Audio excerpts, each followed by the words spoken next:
Last night, the Senate passed the $15 billion National Reconstruction Fund legislation. I went to the election with a clear commitment that I wanted a future made in Australia. And that's what this legislation is about. Recognising that during the pandemic, our vulnerabilities at the end of supply chains were exposed for all to see. We've been very good at exporting our resources and should continue to do so. But where possible, we should be value adding, creating jobs here, particularly in our regions and in our outer suburbs. And this is about manufacturing. It's about making sure that we make more things here, that we're less exposed to the supply chain issues which we continue to see, placing pressure on inflation. We have everything that goes into a solar panel. We have everything that goes into a battery. We should be making things here. And that is what this is about. We identified during the election campaign as well key priority areas: renewables and low emissions technologies, medical science, transport, value add in agriculture, forestry and fisheries sector, value add in resources, defence capabilities and enabling capabilities. It's extraordinary that the opposition opposed this. They said no to jobs, no to manufacturing and no to playing a constructive role in this parliament. But that's a matter for them. If they want to be the observers of Australian politics rather than the participants, then they'll be marked down for it.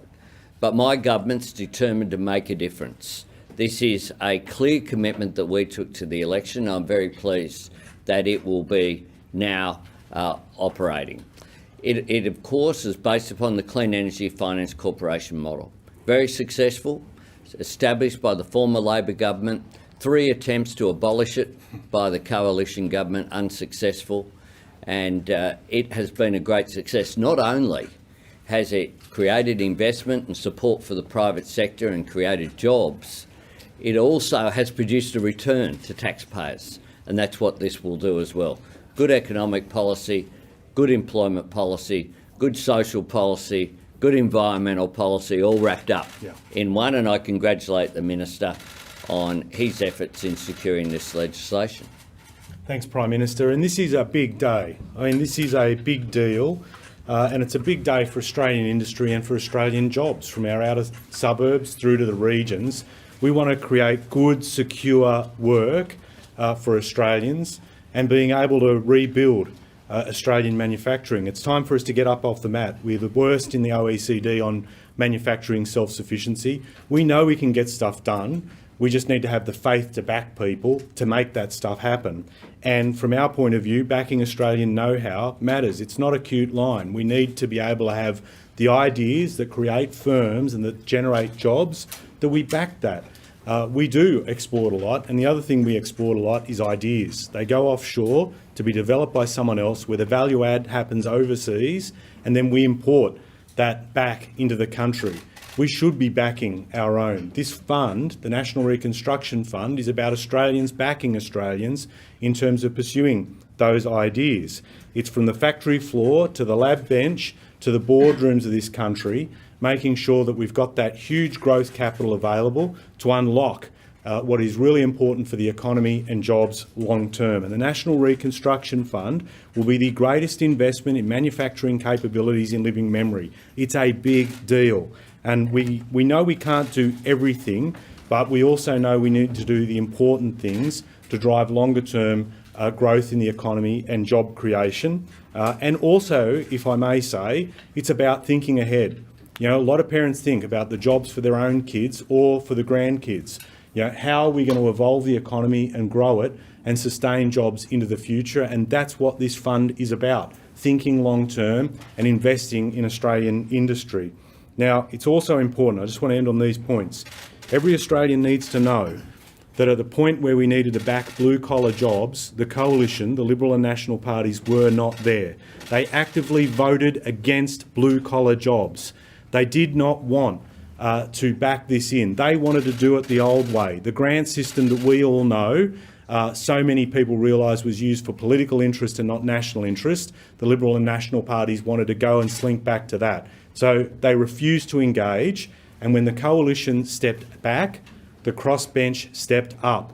And we worked with them, and I want to thank them for doing what the public wants. They want to see a parliament that works together on the big things at these moments in time where we can make the big nation-building investments that mean so much for the economy.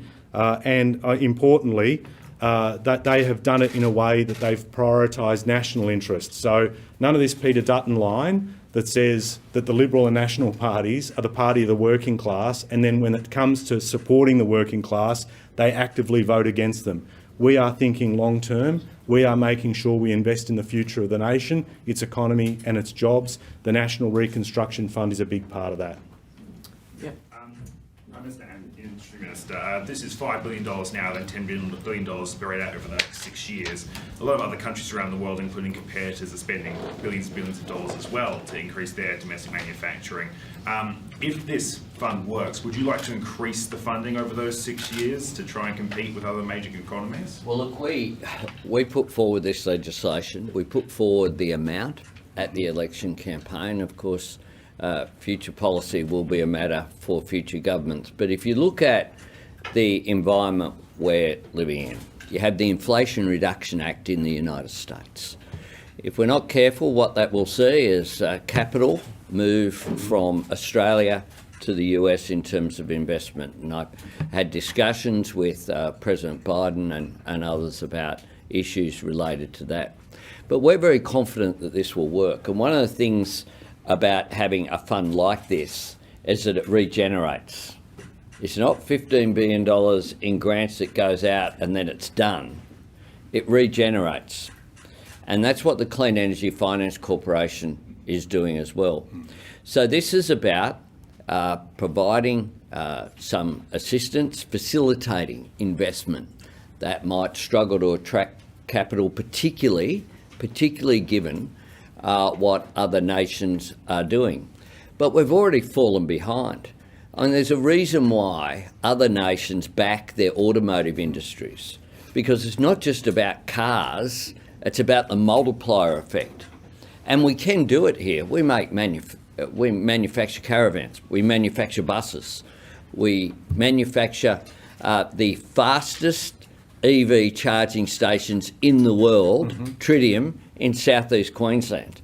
We can do all of this. What we haven't been good at is commercialising those opportunities. That's what this is about. Ed, do you want to? Well, I'm always willing to make a pitch to the Expenditure Review Committee, but I don't think this is the best forum to do it. But the Prime Minister's spot on. We've set this up in a financially responsible way. It will regenerate. It will also, we want to partner up, and I met with the Biden administration in late January talking about how we can team up with the Inflation Reduction Act and the National Reconstruction Fund. And there are areas, for example, and the Prime Minister referenced batteries. We've got all these resources, and yet we do not extract the greatest value out of the battery value chain. And the Future Battery Industry, CRC, for example, just revised upwards and nearly doubled their estimates about the commercial, economic and employment value of, if we get the battery value chain right in this country, could create up to 60,000 jobs. It's a huge and over or close to 16 billion in economic value if we get it right. It's why we're putting together a national battery strategy to think that through and make sure the growth capital is available through the National Reconstruction Fund. So we are making, and we're also joining up a lot of the other things that we do in government to make that work. So the National Reconstruction Fund builds capability. Our procurement reforms through the Buy Australia plan puts that capability to work where we can through government contracts, and again have that multiplier effect.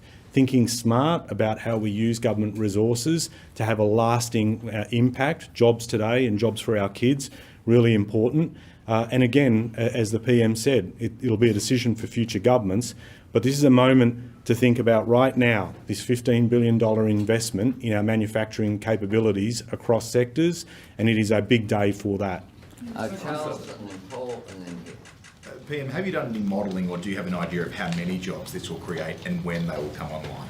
Well, again, the expectation out of industry is that they want to be able to have growth capital at a time where it's really hard to get that money to expand. And so you're asking really about what type of plans industry will step up with and the type of jobs that will come out of that. We see that this will be a huge platform for them to grow that. And so it is complicated to be able to do modelling predicted on what intentions will be made, investment intentions are there. But if I may emphasise, it's really government through leadership sending signals about what it says is important for longer term growth working with industry. You cannot deny the impact of that in those investment decisions that get made. At a time where it's hard to get capital and you've seen some people withdraw out of the market, and particularly through, in some cases, venture capital that's vital for commercialisation, it's really hard in this environment. And what we're saying is, let's not slow down, let's not seize, let's not give up that chance to be able to grow jobs and industry into the future. And we want to be able to have that growth capital as a bridge through what we're going through now to what we see can emerge down the track. Tony Burke says that the government submission on the minimum wage will be consistent with your values. Is it still your absolute belief that the wages of the lowest paid should keep up with inflation, and will that be reflected in the submission? Absolutely consistent with our values, and what we don't do in submissions we didn't do last time is put a dollar figure on that. But the principle... I just answered the question. You get one. Just going along from Paul's question, given the high rate of inflation, will the submission this year show some more restraint from the previous year? Well, it'll be consistent with our values. Prime Minister, you mentioned the importance of the problems of the supply chain at the end of the pandemic. In August last year, you said a COVID inquiry would be held as soon as practicable. That's 7 months ago. Where are you up to in terms of organising an inquiry into the COVID response? We're still seeking advice on that, and that's something that I've also spoken with the state leaders about because of the obvious reasons in terms of the response. But we have still been dealing with COVID. That should be obvious to all that our priority has been the response to COVID, getting the policies right around that. Once we are now considering a time frame of when we would make an announcement, but I made it very clear at that time, as I continue to do, that the priority has been the response to COVID. If I could just ask on the safeguard that you've got some coal bosses like Whitehaven talking about this safeguard putting at risk or competitive disadvantage, creating risks for the energy security for strategic partners like Japan. Do you have any concerns about that? And Minister, if I may, when is the first project going to be funded under the NRF? When are we going to see that? No, I have no concerns about our relationship with Japan, for example, which is very, very good. We are a secure and reliable partner. We are a partner for Japan, South Korea and other nations that always delivers on the commitments that we make.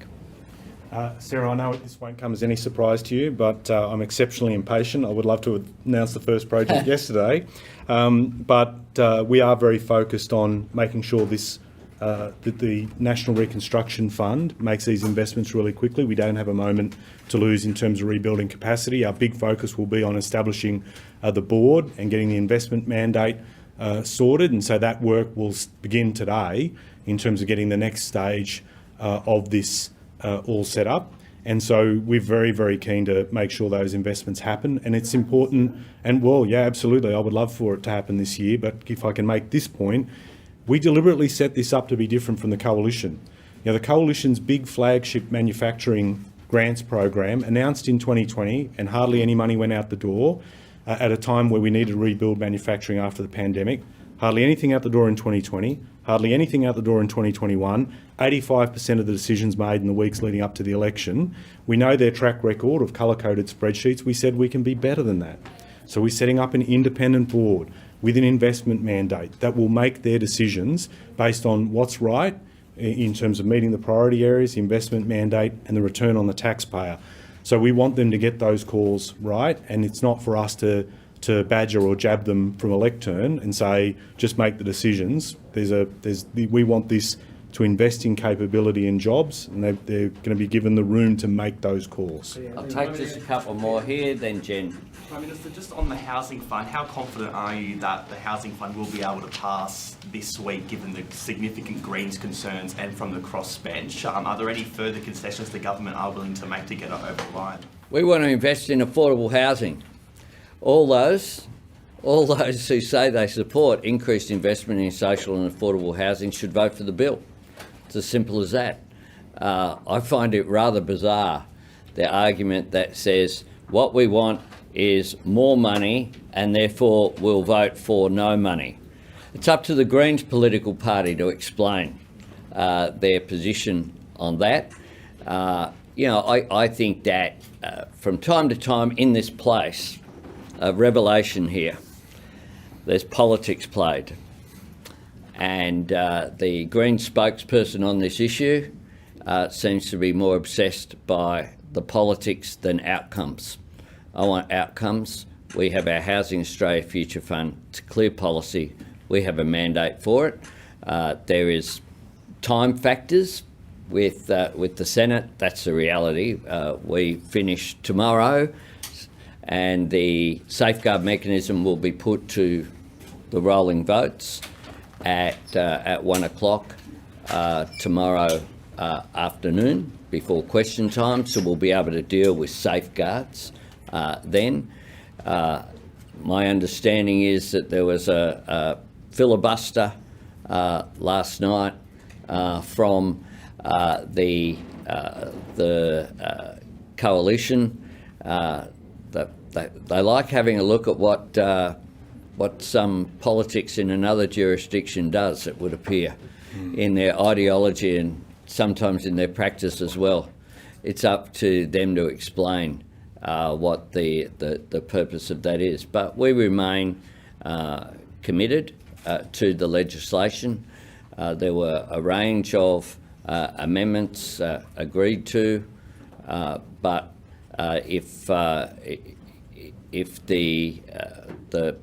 the Greens Party want to continue to hold it up. But I make this point as well, that if the coalition actually participated in this parliament with something other than just filibustering, then you would get different outcomes as well. I mean, they voted against the National Reconstruction Fund. They're going to vote against the safeguard mechanism. And I find some of the commentary from the coalition spokespeople on safeguards, which is their framework, their policy set up by the Abbott government. So some of the adjectives that they're using, I hope Tony Abbott's reading it, because he'll be horrified to know what he did in 2014. Jen. February CPI data is out today, this morning. Are you expecting more encouraging numbers? And if we do see that trend continue to go down, should the RBA pause its interest rate hikes next month? You'll have a press conference, I'm sure, sometime after those numbers come out, and I won't try to preempt them by hours. Phil? And then last one. Just on India, they're obviously an important strategic partner, and Mr Modi is going to be out here in July, I think, for the Quad. The opposition leader in India has just been given 2 years in jail for saying unsavoury things about Indian Prime Minister. There's a lot of criticism of the way Modi runs India. Is our relationship with India becoming a bit difficult in that sense, having to be friendly with someone like this? Well, our relationship with India is a relationship between two nations. And it is a strong relationship. I received a very warm welcome in India. I know Prime Minister Modi. I also know and have met with Mr Gandhi in the past. And I've had good relations with both of them. I haven't followed all of the detail of what occurs, of what has occurred there, but India is, of course, the world's largest democracy, and it will grow to be the third largest economy in the world. and I want closer economic relationships with India going forward. There was a poll 2 days ago which showed that 60% of West Australians supported the Voice. Were you surprised by the level of support that poll showed, and what does it show about the success or otherwise of the strategy that you've adopted so far and the potential success of the referendum later this year? Well, I wasn't surprised because I think Australians will always stand up for the fair go. I think it's a part of our ethos. Australians know that this referendum is about just two things: recognising Indigenous Australians in our constitution, and secondly, that they should be consulted about matters that affect them.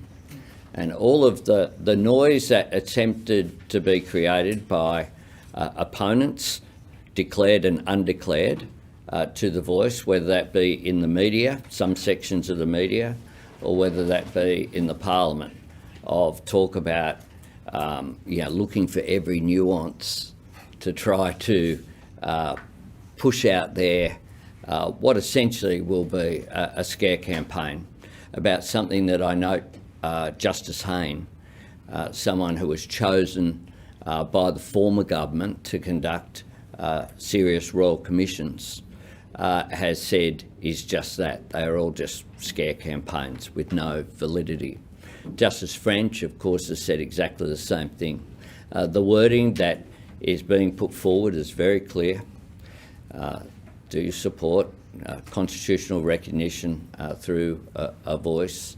And the three clauses: 1, there shall be a voice; 2, that it shall give may, important word, give advice on matters that affect Aboriginal and Torres Strait Islander people; and 3, the primacy of the Parliament to determine the structure and functions, including, so to determine the operation essentially of the Voice and what it considers. People know that that's the case. So you can have word games in this place or in the chamber there, but it's just word games. People can see that. The idea that the Aboriginal and Torres Strait Islander leaders who I sat with are going to say, yes, our priority is making a submission on to the Reserve Bank about interest rate. There's a 10-year gap in life expectancy. There were worse educational outcomes, housing outcomes, infant mortality. So I say to the people in this room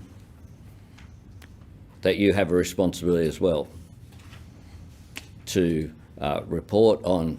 People can have different views and people are entitled to either vote yes or no, but people have a responsibility to not assist some of the nonsense that's been out there.